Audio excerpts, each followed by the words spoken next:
মুমিনিন খলিফাতুল মুসলিমিন, যিনি অর্থ পৃথিবীর প্রেসিডেন্ট, ঈশা নামাজ পড়ে বাড়িতে যায় না, গ্রামের মধ্যে ঢুকে চকিদারের মতো বাদান পাহারা দেয়। কথা বুঝতেছেন না আমার ভাইরা? আমার চকিদার মতো পাহারা দেয়। যাইতে যাইতে জ্যোৎস্না রাত বাদান 14ই দিবগত রাত্রিতে এত সুন্দর জ্যোৎস্না বাদান ফক ফক করতেছে।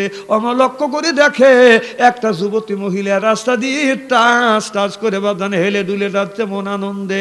হযরত ওমর মনে মনে চিন্তা করে, আল্লাহ আমার রাষ্ট্র শাসনের মধ্যে মনে করে ত্রুটি হয়ে গেছে, মওলা একটা যুবতী মহিলার মাঠের মধ্যে দিয়ে টাচ টাচ টাচ টাচ করে হেলে দুলে হেঁটে যাচ্ছে। ওমর মেয়েটার দিকে আগা যাচ্ছে।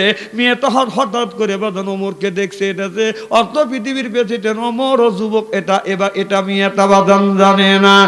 মেয়েটা ভয় পেয়ে গেছে, বলে আল্লাহ জীবনে ওমরের শাসনে রাত্রির বেলায় একা একা হাসছি, আমি কোনো যুবকের সামনে পড়ি নাই। আজকে যেই যুবকের সামনে পড়ছি আমার গলা হার আছে, কানের দুল আছে, এরপরে চুরি আছে, এগুলি চলে যাক, তাতে আমার আশ্বাস নাই। চরিত্র নামে সার্টিফিকেট জন্মের মতো আমি হারিয়ে ফেলবো।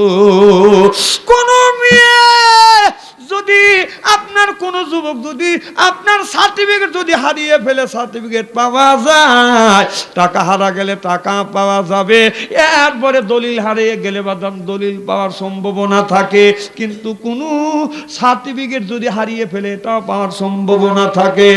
কোন যুবক যুবতী মহিলা জীবনের মনে একটিবার চরিত্র নামের সার্টিফিকেট যদি হারিয়ে ফেলে বাদাম জীবন বড় কেঁদেও চরিত্র নামের সার্টিফিকেট ফেরত পাবে না। চিল্লা কোন ঠিক কিনে?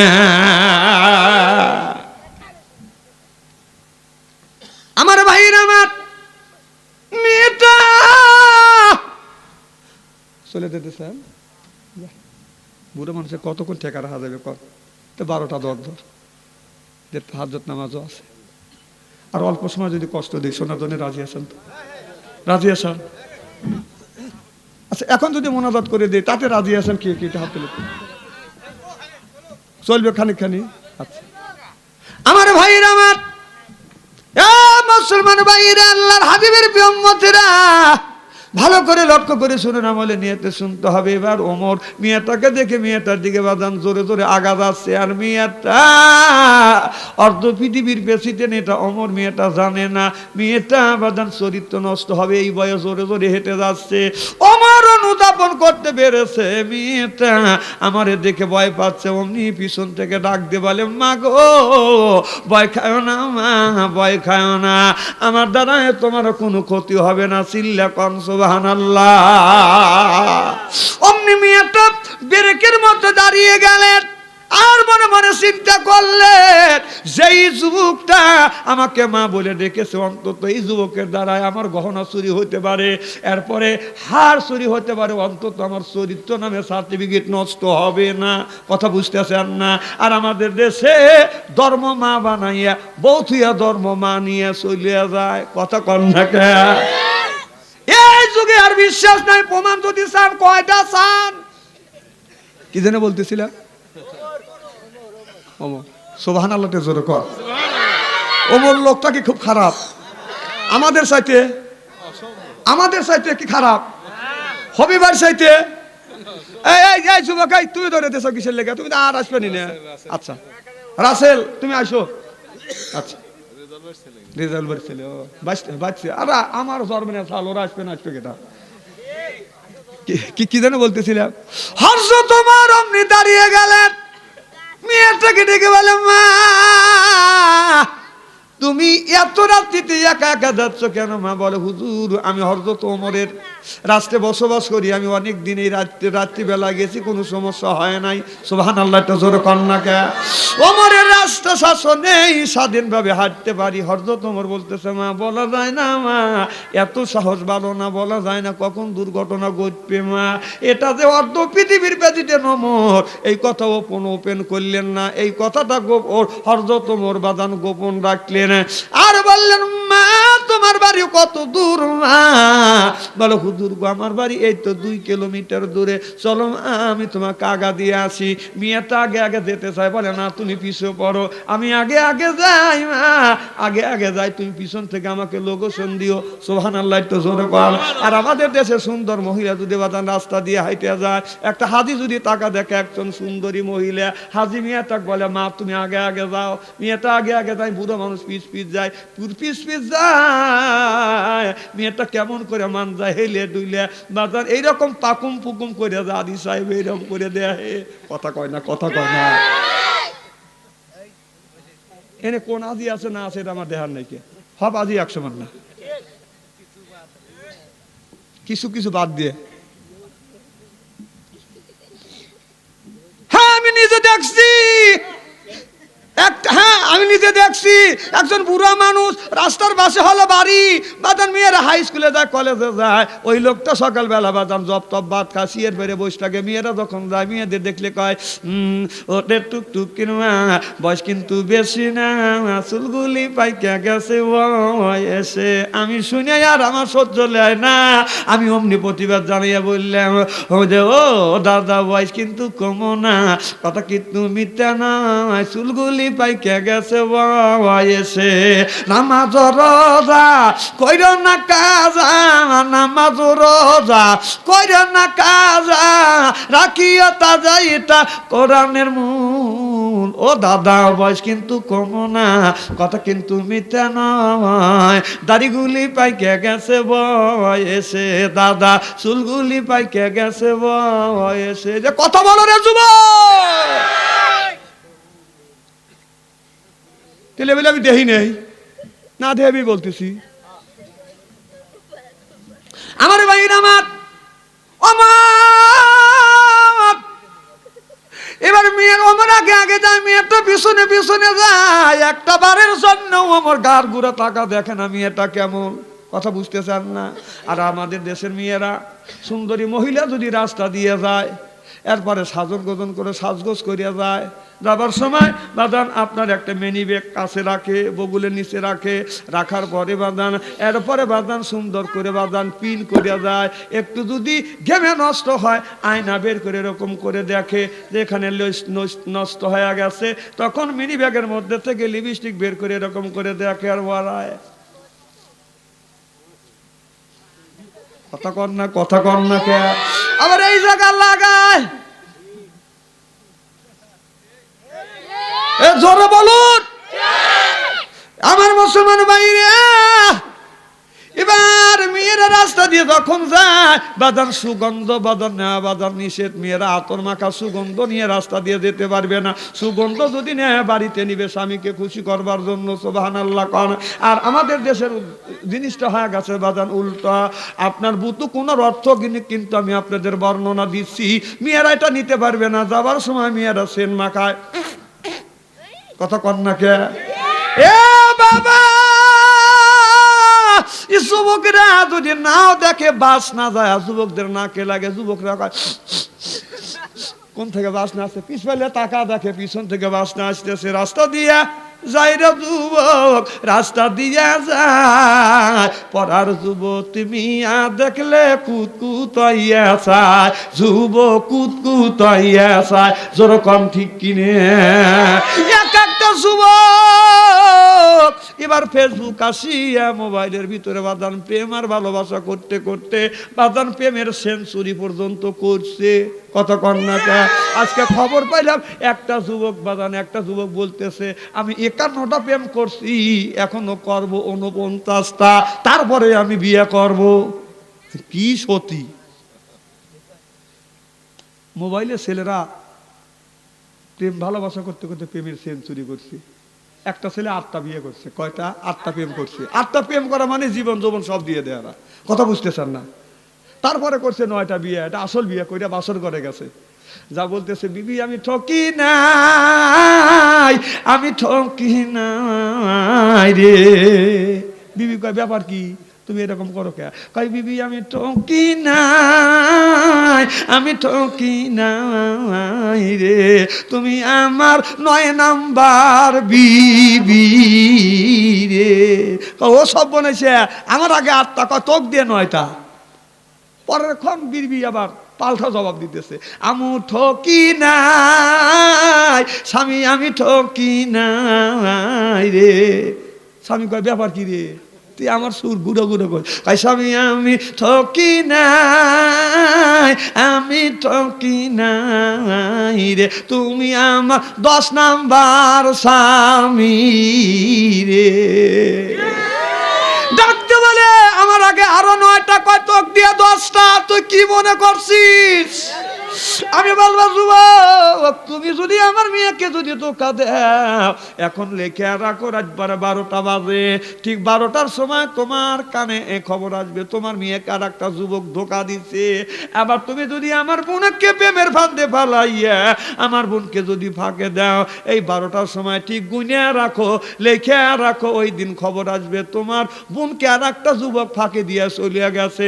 তুমি যদি গোপনে গোপনে মোবাইলে পরকীয়া প্রেম আমার বোর সাথে গোপনে গোপনে যদি কথা বলো, যুবক তুমি জানিয়ে রাখো, তুমি শুয়ে থাকবে আর তোমার বউ রাত 12টার পরে বাথরুমে যায় আর একটা যুবকের সাথে কথা বলবে। কথা বলেন, বড় বড় চোখ করে তাকাতেছে। আর খুব কি খারাপ লাগতেছে নাকি? আমার ভাইরা, আমার আমিরুল মুমিনিন খলিফাতুল মুসলিমিন আগে আগে যায়, সুবহানাল্লাহ কোন না কে? আমার ভাইরা, আমার একটা বারের জন্য বাজার ঘুরে তাকায় না। আর আমাদের দেশে চেয়ারম্যানরা যদি এরকম সুযোগ মাঠের মধ্যে পাইতো কি করতো? কোন কোন যদি পাইল নি সুযোগ, কত চেয়ারম্যান প্রেমের ফান্দে ভালা। এবারও কয়েকটা কয় যে আমার বিয়ে করার কথা কয়, আজকে আমাকে 8 বছর 3 বছর ধরে ইউজ করতেছে, এখানে দরাই দেয় না। কথা কি বুঝতেছেন আমার কথা? সব কথা কি ভাঙিয়ে কয়? মানুষ কয় না যে অর্ধেক বদলি মহিলা বোঝে আর ভাঙিয়ে বললি পুরুষ বোঝে। আপনার কাছে অত ভেঙে কওয়া সম্ভব নাকি? এ রিজাউল ভাই, এমন জায়গায় এনে দিছ, কথাই তো কয় না, উল্টে উঠতেছে কথা, তাই না? বমি বমি লাগতেছে, বমি করা, তখন বমি আসছে না, এখন কতিদার বমি গিন্নে গিন্নে লাগতেছে। করিস কে? তেল তেলে ওয়াজ আমি করি না, যা বর্তমান হচ্ছে কোরআন হাদিস বর্তমান প্রেক্ষাপটে মিলে কথা বলছি। আপনাদের সাথে আমার কোনো শত্রুতা নাই, আমি কোরআনের চোখ লাগা দেখছি। এখন মানুষ জাহান্নামে যাচ্ছে, এই জন্য ফিরেনের জন্য আমি অনুরোধ করতেছি। হ্যাঁ ঠিক, বাড়িওয়ালার কাছে যাও, ঠিক কয়, জোরে কর, বোর কাছে যা, ঠিক কয়। আমার ভাইয়ের, আমার মেয়েটাকে বাড়ি পর্যন্ত আগা দিলেন। আগা দেওয়ার পরে বলতেছে, মা আমি তোমাকে গন্তব্যস্থান পর্যন্ত পৌঁছাইছি। বলে হ্যাঁ। হযরত ওমর বললাম আমি চললাম। এবার মেয়েটা অমনি আল্লাহর কাছে হাত তুলে বলতেছে, আল্লাহ যেই যুবকটা আমাকে বাড়ি পর্যন্ত পৌঁছা দিছে, যুবকের উপরে রহমত বর্ষিত করো, সুবহানাল্লাহ কর। ওমর মেরে করলেন, আল্লাহ মেয়েটা কি বলে? এরপরে বলতেছে, আল্লাহ যেই ওমরকে মদিনার প্রেসিডেন্ট বানাইছো, এই ওমরকে এই মদিনার প্রেসিডেন্টের পদ থেকে তুমি বাতিল ঘোষণা করো। সুবহানাল্লাহ বললেন না? ওমর শুনলেন, শুনিয়া যখন ঘুরে আবার এসে বলতেছে, আল্লাহ, আবার মেয়েটা বলতেছে, আল্লাহ যেই যুবকটা আমাকে বাড়ি পর্যন্ত পৌঁছা দিল, আল্লাহ এই যুবকটাকে মদিনার যদি প্রেসিডেন্ট বানাও, যদি প্রেসিডেন্ট বানাও আল্লাহ, অগত্য মানুষের মেয়েদের বাদান সতীত্বর কোনো ক্ষতি হবে না, হবে না, হবে না। সুবহানাল্লাহ কন্যাকা। ওমর ঘুরে এসে বলে, মা তুমি কি অর্ধ পৃথিবীর প্রেসিডেন্ট ওমরকে দেখছো? বলে হুজুর ওমরের নাম শুনছি, কোনোদিন দেখি নাই। ডাকতে বলে, মা রে সেই ওমরের বিরোধিতা করতেছো, আল্লাহর কাছে দরখাস্ত করছো। মা তাকিয়ে দেখো গো মা, আমি সেই যুবক, আমার নাম, আমি অর্ধ পৃথিবীর প্রেসিডেন্ট, আমার নাম হলো ওমর। সিল্লাকন মারহাবা। মোরা হতে চাই প্রিয়তম তোমার, কবুল করে নিও হে পরওয়ার, হে পরওয়ার। মোরা যেন হতে পারি নির্ভীক সৈনিক, নির্ভীক সৈনিক, সত্যবাদী যেমন ছিল আবু বকর। করি মোনাজাত দরবারে তোমার, করিব নাজাত দরবারে তোমার, কবুল করে নিও হে পরওয়ার, হে পরওয়ার। মোরা হতে চাই প্রিয়তম তোমার, যেমন ছিল ওমর হযরত আলী। মোরা হতে চাই প্রিয়তম তোমার, কবুল করে নিও হে পরওয়ার, হে পরওয়ার। মোরা যেন হতে পারি নির্বিঘ্ন সৈনিক, শক্তিশালী যেমন ছিল নেতা আলী। সুবহানাল্লাহ, তো জোরে কর। এই মোনাজাত দরবারে তোমার, কবুল করে নিও হে পরওয়ার, হে পরওয়ার। মোরা যেন হতে পারি ইসলামের সৈনিক, শক্তিশালী যেমন ছিল নেতা ওমর। করি মোনাজাত দরবারে তোমার, কবুল করে নিও হে পরওয়ার, হে পরওয়ার। সিল্লে সিল্লে কন মারহাবা। এই আমার মিয়াটাকে রাত 12টার পর আগা দিয়া বাদাম বাড়িতে চলে গেলেন। রাত 12টার পরে যাইয়া হযরত ওমরের বিবির ঘরে দরজা নক করলেন। আব্দুল্লাহর মা একটা ডাক দিলেন, হযরত ওমরের বিবি দরজা খুলে দিলেন। কোন সুবহানাল্লাহ। দরজা খুলে দিলেন। স্বামীর চোখে যখন চোখ পড়লেন, ওমর সালাম দিবে তার আগে এই বিবি আগে সালাম দিচ্ছে, আসসালামু আলাইকুম। ও আমার স্বামী, আমার সালাম দিলাম। সুবহানাল্লাহ, একটু জোরে কন না কে। হযরত ওমরের বিবি ওমরকে, বাবা ফিরে আবার আইসো, আব্বু আইসো। হ্যাঁ,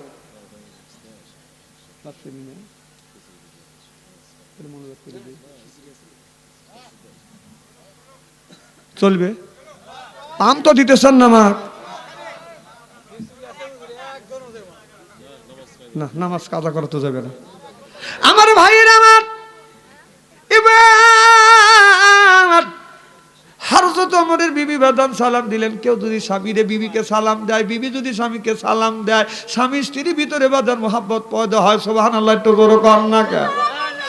এ ভাইরা, আমাকে একজন বলতেছে, হুজুর আমার বোর সাথে পড়ে না, খালি মারামারি হয়, হুজুর কি একটা তাবিজ দেওয়া যায়? আমি বললাম, বাদান তাবিজ নাই, তবে একটা কাজ করো। এই যে শোনেন, কথাগুলি শোনেন। একটা কাজ করা লাগবে। কি কাজ?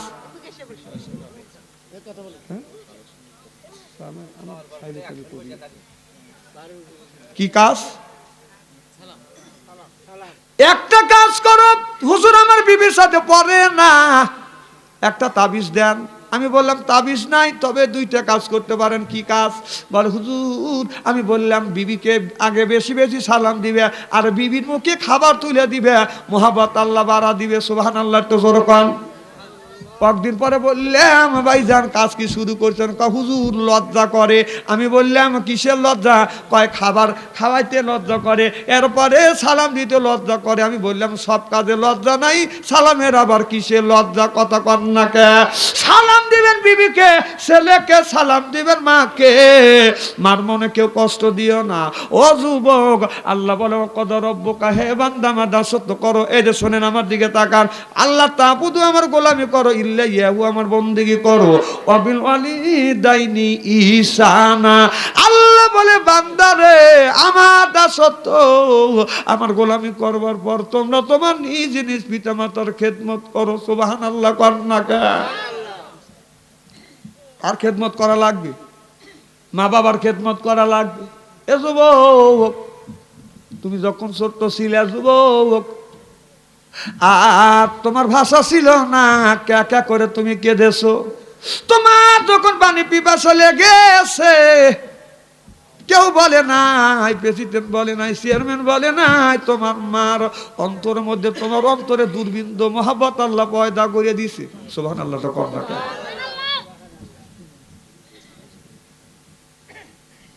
ওই মায়ের কষ্ট দিও না, ওই বাবারে কষ্ট দিও না। পৌষ মাসে শীতের দিন তোমাদের বামে শোয়াইছে প্রসব করে দিছি, আমাদের ডানে শোয়াইছে প্রসব করে দিছি, বুকে নিয়ে ঘুমাইছে, পেশাব করিয়া ব্লাউজ ভিজিয়ে দিছি, কিন্তু মা কোনোদিন রাগ করে খাটের নিচে ফেলে দেয় না। মা খাবার খাইতে বইছে, কোলবরে পেশাব করে পায়খানা করে দিছি, মা অমনি হাতে পানি নিয়ে হাত ধুইছে। ও বাদান আমাদের পয় পরিষ্কার করিয়ে আবার বুকে চুমা দিয়ে বুকের সাথে লাগাইয়া ভাত ঠান্ডা হয়ে গেছে, মা ঠান্ডা ভাত খাইছে, তারপরে মা রাগ করে নাই। এরপরে পেটের মধ্যে 10 মাস 10 দিন মার পেটের মধ্যে গুতগুতি করছি, মা সন্তানের এই পেটের গুতগুতি করছে, মা কোনোদিন রাগ করে নাই। পেটের মধ্যে যন্ত্রণা করছে, মা কোনদিন বেজার হয় নাই। মায়ের ঘুম হয় না ঠিক মতো, মা বাদান খাইতে পারে নাই। ওই মায়ের কষ্ট দিও না, ওই মায়ের ধমক দিও না, বাবারে কষ্ট দিও না। আল্লাহ ভালো আকুল্লাহুমা কওলান কাদিমা, মার সাথে নরম নরম কথা কও। যুবক নরম নরম কথা কও। ও যুবক, তুমি যদি সলঙ্গা বাজার থেকে রাত 12টার সময় আসো যুবক, রাত 12টার পরে কনকনা শীতের মধ্যে এসে দেখবে বাড়িতে সব মানুষ ঘুমাইছে, একজন মানুষ ঘুমায় নাই, তোমার জন্য অপেক্ষা করতেছে, সেই মানুষটা হলো মা। যুবক রে, ওই ঠান্ডা ভাত মা কি করছে, ওই লেপের মধ্যে রেখে দিচ্ছে। আমার ছেলে সলঙ্গা বাজার থেকে আসবে, ঠান্ডা মাছ খালে আমার ছেলের কষ্ট লাগবে, এজন্য মা খাবারটা লেপের মধ্যে রেখে দিয়েছে।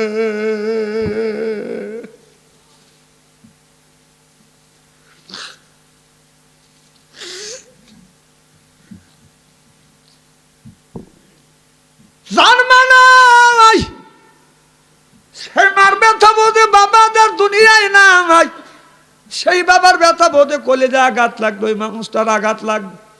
চোখে যদি পানি আসে, যার মা মারা গেছে তার চোখে পানি আসবে, ইমানদার ভিতরে আছে, মা বাবার কথা শুনলে চোখে পানি আসবে। আর জানি ইমান নাই, কলিজার মধ্যে খারাপ লাগবে না বাবা। এ যুবক,